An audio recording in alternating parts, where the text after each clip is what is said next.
Тотомир Цветков. С какво се занимаваш, Тотомире? Шофьор съм. Какво караш? Сокчета, лютерици. Какво обичаш да играеш? Каквото може. Ме ми е една част по слух.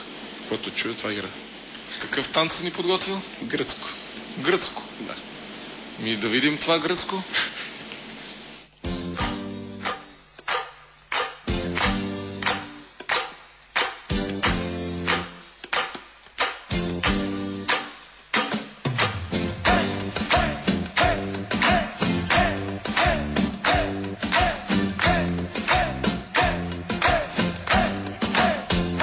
Για τα λεφτά τα κάνεις όλα, για τα λεφτά δεν μ' αγαπάς.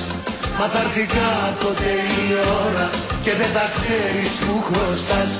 Για τα λεφτά τα κάνεις όλα, για τα λεφτά δεν μ' αγαπάς. Μα θα έρθει κάποτε η ώρα και δεν θα ξέρεις που χρωστάς.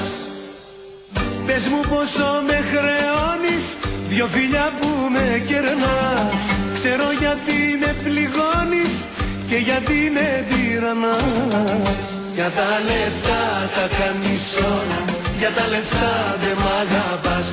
Μα θα έρθει κάποτε η ώρα και δεν θα ξέρεις που χρωστάς. Супер! Ти танцуваш много добре. Сега, по мое скромно